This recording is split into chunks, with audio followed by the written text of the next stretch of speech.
What is happening, wonderful people? So October is almost over. November is almost here, which is absolutely insane. That 2026 is almost here and 2025 is almost over. But in the month of October, I saw 8 new releases, and we're going to rank them from worst to best. So let's talk about it.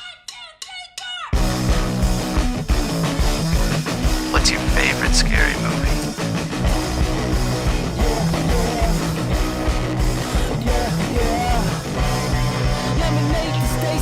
So coming in at number 8 is The Lost Bus. This is a film that I really didn't have any big expectations for, but I heard good things about it, and it was playing at a film festival, I believe, and that's always a good sign. And Matthew McConaughey is the main reason I was excited for this film. I think most people, the reason they were all excited was because Matthew McConaughey was the lead actor in this film. He played the main character. And, you know, it's cool how in Hollywood nowadays, in Hollywood especially this year, they're making movies about true stories that you didn't know about. Whether it's this film, whether it's about Song Sung Blue in a few months, whether it's about The Smashing Machine or Roofman. I love that they're taking these very niche, small things that happen in real life that nobody really knows about and making them into big movies that people are loving. And with this film, I just thought it was fine. I thought it was fine. I do think out of all the Matthew McConaughey films I've seen, which I still have a lot of Matthew McConaughey films to watch, I love most of his films. I do.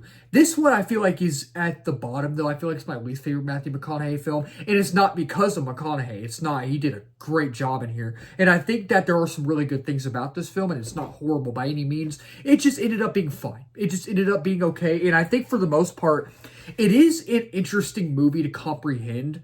Because this was a true story back in 2018 when the California fires went on, and it's just a scary situation to be in. So when you're watching the film, obviously you feel for those characters, you know, and you're like, man, I couldn't imagine being in that situation that time when it happened, because this is real life. This did actually happen. And I really feel like that, you know, Matthew McConaughey was great in here. And I think America Ferrera was really, really great in here. I thought she was good. And, you know, the stakes you actually feel like they're actually high. And it's one of those things where, because this did happen in real life and this movie is based on a true story, you think about it, you sit back and you're like, oh man, the stakes are really high, but you actually feel it because this actually did happen, right? And you really actually feel the emotional depth that you do. I felt the emotional depth, and I thought the intensity of it mixed with how fast-paced it is, right?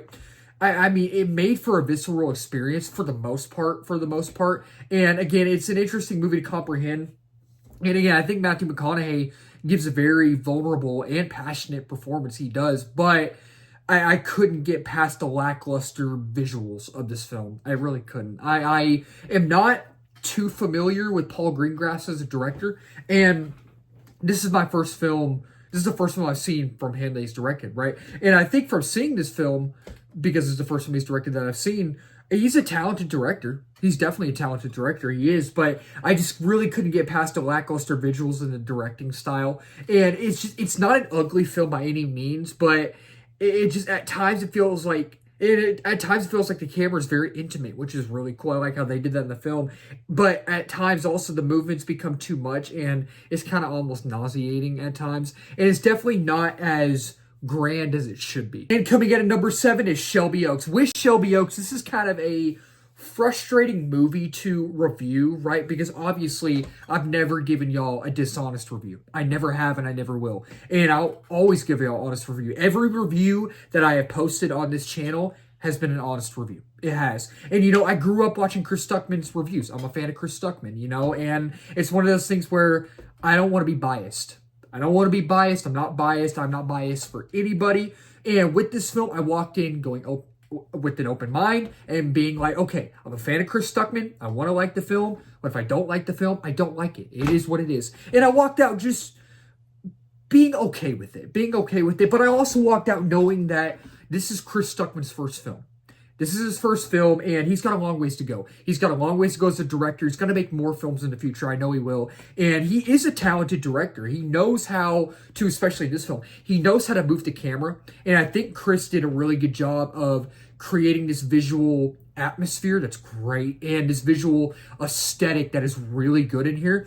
And, you know, I think our main lead who plays Mia in this film, Camille Sullivan, never seen her or anything else. This is my introduction to her as an actress. I think she's really good. She does a really good job as our lead in here, and I just really think she did a good job. She did a good job, and I love the visual aesthetic. I love the visual atmosphere in here, and I think that it is disturbing. It is definitely disturbing, and it is unsettling, and I think it's creepy and thrilling, suspenseful, all of those at the same time. And I just love how it's part film. You know, it's an actual movie, but then it's also part found footage. It's also part documentary, and I like how the first 20 minutes are kind of like a documentary. The first 20 minutes play as a documentary, and I really like how Chris did that in here. And I thought it was directed well. I thought the cinematography was great. And it's unique in its own sense. It is, in a way.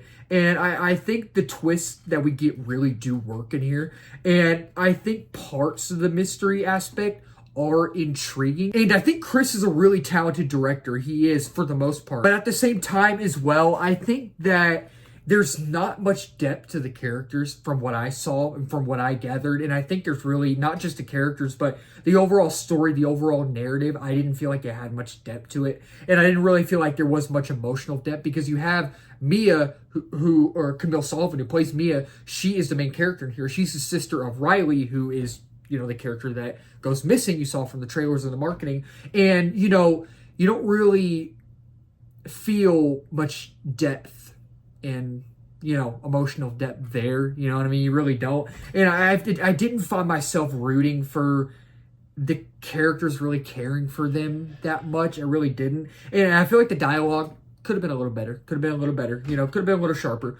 And I just really didn't care about the overall narrative. I really didn't.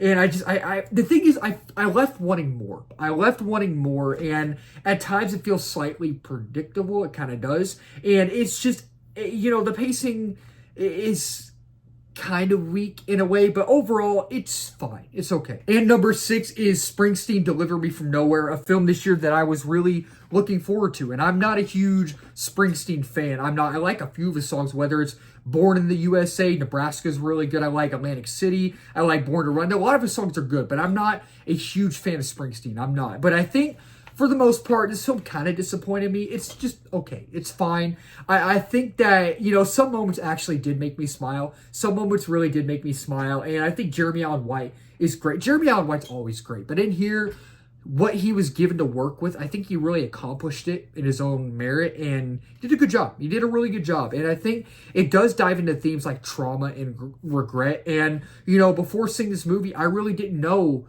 much about what really happened between him and his father, you know. And when you watch the movie, you understand, and you're like, oh, that's really sad. You know what I mean?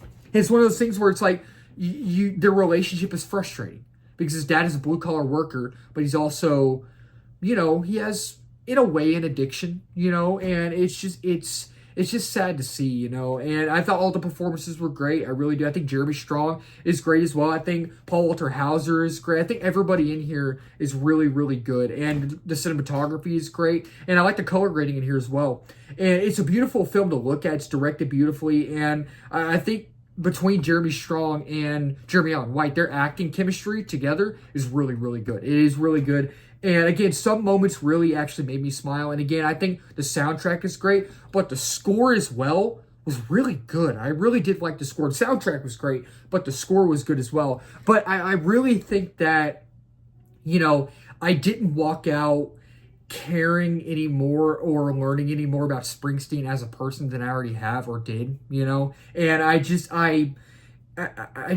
thought the pacing was fine.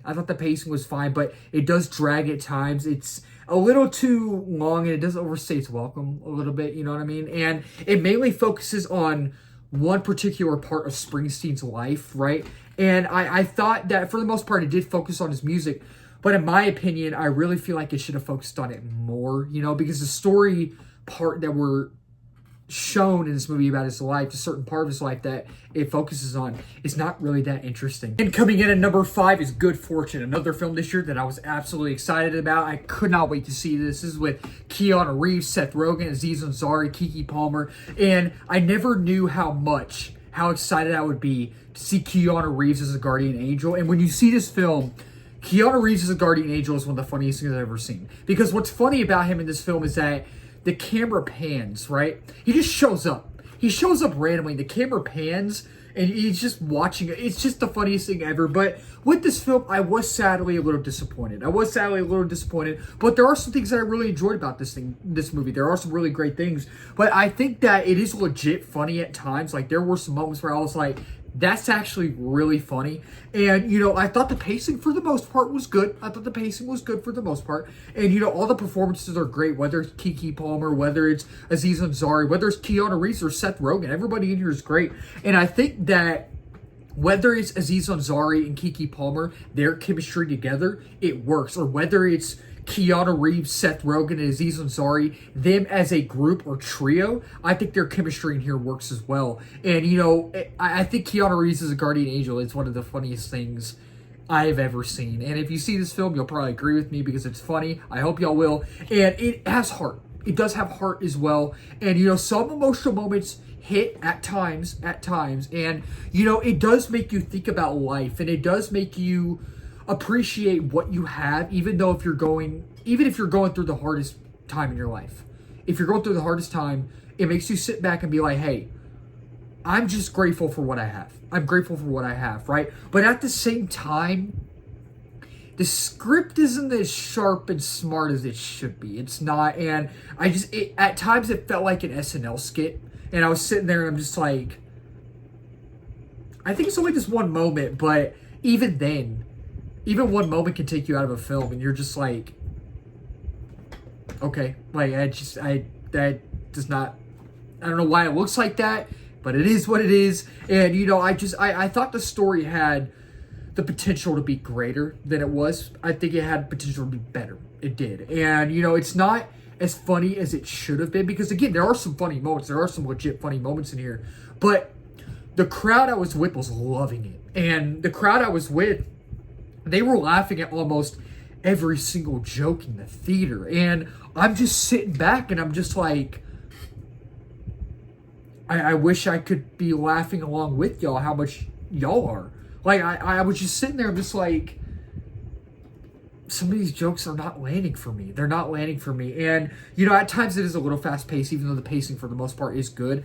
But I just, at the same time, it's not so much bland or dull, the feeling of the film or the vibe. But I just didn't feel much. And coming in at number 4 is The Black Phone 2. I am someone who's not the biggest fan of the first Black Phone. I think it's okay. I've only seen it fully once years ago. I need to probably watch it again. If I watch it again, I'll probably change my mind. But with Black Phone 2, I had no expectations for this film because I was not the biggest fan of the first one. So I was just like, oh, how are they going to do a second one? I don't understand how they're doing that. Watched the first trailer they released and I was still just like, okay, we'll see. Second trailer they released, I was like, oh, they're going down the Nightmare on Elm Street route. And I'm not even a Nightmare on Elm Street fan. I am not a fan of that film. I'm in the minority on that. I am. But I was like, oh, okay, I'm more interested in this film now. Walked out of it really enjoying this film. I absolutely love this film. I do. I know majority of people right now are not enjoying it. It's kind of divisive. And that's the thing with the first film. A lot of people enjoy that film. Majority of people enjoy that one. But with this one, it has its flaws. It's not perfect. It's not a perfect film. It is a very slow burn film. It is. And, it starts slow. It starts to slow down towards the end. It does. And I think the script isn't as sharp and strong as it should be, And at times it did feel like something was kind of missing in a way. And at times it felt bigger than the first one, scope and scale wise. But also scope and scale wise, it also felt like it was smaller than the first one, which is kind of odd to me a little bit. It's kind of odd. But when this film works, I really think that all of the performances in here are great. And especially from Madeline McGraw. She was great in the first film. But she knocked it out of the park in here. I thought she was really good in the first one. She was. But she upped the ante in this film. She took it up a notch. And there's a scene where she's screaming, like she's full on screaming. And I'm like, I mean, obviously she's not going to win an Oscar for this, but she was good. She was good. Mason Thames in here was really good as well. Everybody in here was great. And, I thought the score was very eerie. I liked the score in here. And, I thought the cinematography was excellent. And I think there's some great lore expansion in here. And I love the overall aesthetic and the overall atmosphere. And in this movie, we get these dream sequences, right? Which I love the VHS grainy retro vibe aesthetic that we get in the dream sequences, especially since it takes place in the 80s and 1980s. I love that so much in here. And I think that, it's a big surprise. It's a big surprise because I didn't have any big expectations for it. But it's one of those things where it's always a good feeling to walk into a film you had no expectations for and you absolutely end up loving it, right? And it keeps you on the edge of your seat. And I really think that Ethan Hawke is great here as well. There are some really good things about this film. I really did enjoy it for the most part. Coming in at number 3, Tron Ares. I know this is another film that's very, very divisive, and I am not a fan of the first Tron. I am not a fan of that film at all whatsoever. But Tron Legacy I actually watched a couple weeks ago, a day before I saw Tron Ares, and Tron Legacy actually started a while back, but then, finished it. And I really like Tron Legacy. I do. But Tron Ares, I think, is my favorite. And again, not a perfect film by any means. It's not a perfect film, but I found enjoyment out of it. I really did. It has its flaws. It definitely does. And I think the script isn't great. The script isn't that great. And, it feels like there's really no consequences in here. There's really no stakes, and it doesn't even really feel like there's a resolution in here, honestly. And, the narrative and the script both kind of lack depth, and they lack confidence as well. And I think there's absolutely no plot here. There's no plot. There's no plot at all. No plot whatsoever. And, it does lack emotional depth. It does lack emotional depth. Trust me, it does. And it mainly focuses on style over substance. And I think that some characters are more interesting than others, and I feel like the pacing's fine as well for the most part, but it does drag a lot. It does. But I really think that, Nine Inch Nails, man, they absolutely crushed the score, man, or the soundtrack, I mean. They absolutely crushed it. I love the soundtrack in here. It's so I loved it. I loved every minute of it. And, I thought the VFX were great. And, the sound design is great, and you definitely have to see it in IMAX and Dolby, I believe, or I think. And, I thought the overall aesthetic and vibe was honestly flawless. And, I thought the atmosphere was great, too. And it's my favorite in the trilogy, I feel like. And, I thought the color grading was great. I thought the color grading was really great. And I thought the action was good. And, I thought everybody in here was good for the most part. I thought Jared Leto did good. Greta Lee did good. Evan Peters did good. Everybody in here was great, even though the story was non-existent. And even though the script didn't do much for the actors, didn't give them much to work with, I thought everybody did their best that they were given to work with. Coming in at number 2 is The Smashing Machine. I was really looking forward to this film. And this is a film that is based on a true story about Mark Kerr in the 90s. And I didn't know anything about this story. But I didn't have any expectations for this one either. But then I watched the trailer. I walked in, really excited for it, walked out, really enjoying it, really loving it.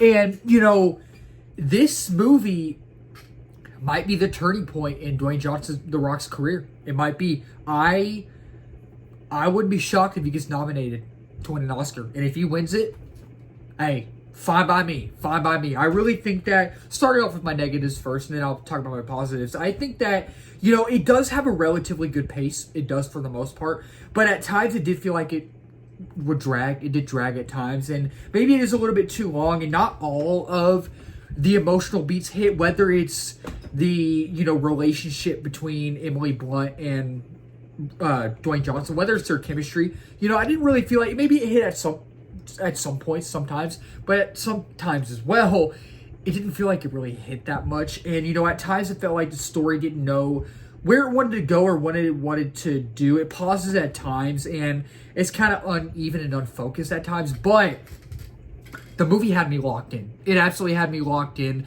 and it's surprisingly wholesome as well. And, I thought that, the score was emotionally brilliant, and it was haunting as well. And, I love the just VHS retro 1990s aesthetic that we see in here. I absolutely loved it in here. And I thought the script and dialogue, for the most part, was sharp, and it does have heart. It does have a lot of heart in here. And, I thought the use of sound, the sound design, was really good in here. It was really, really sharp in here. And I thought Dwayne Johnson and Emily Blunt, both equally and individually, were both really, really good in here. So The Smashing Machine, it's one of my biggest surprises of the year. But, well, I don't know if I say one of my biggest surprises of the year, because I don't know if I have it on my most surprising list, but it's one that I was looking forward to, so I really did enjoy it. And coming in at number 1, my favorite movie of the month of October, Roofman. And I was really looking forward to this film. When I found out about this movie, when I watched the trailer, I was like, I did not know this was a true story. How is this a true story? Like, this is absolutely insane. But it stars Channing Tatum, and he plays a real-life person named Jeffrey Manchester who robbed, not even joking with you, this actually happened, 45 McDonald's, and he escaped prison, and he was hiding out in a Toys R Us roof for about 6 months, and that's where we have our story. Insane story, I know, but it's a really intriguing story. It's really interesting. It's an interesting movie to watch. It is, and I really think, starting with my negatives, because I barely have any negatives for this film, I absolutely loved it. I think that, you know, not all the emotional beats hit. Not all of them. Sometimes they do. Sometimes they do hit, but sometimes they don't as well, you know? And I would have liked for there to be more depth for some of the characters, right? But overall, I think that Channing Tatum gives his best performance yet. He gives his absolute all in this film. I think Kirsten Dunst is great. I thought she was really good in here. And, you know, I thought all the performances are great. Peter Dinklage is good in here. Lakeith Stanfield is a standout in here. And I think that, you know, I think Peter Dinklage is hysterical in here as well. He's pretty funny. And, you know, I thought it was directed well. I thought the pacing was super tight. Pacing was really tight in here. And I didn't expect myself to love it as much as I did, right? And I thought it was a great aesthetic in here. I thought that there was great atmosphere in here. And it has like this grainy VHS early 2000s retro vibe to it, the overall aesthetic, right? And I loved it. And I love the cinematography in here. And I think the narrative keeps you engaged for the most part in here. And, you know, I thought the script was really good. I thought it was sharp. And it's just overall, I thought the score was really good. And it has heart.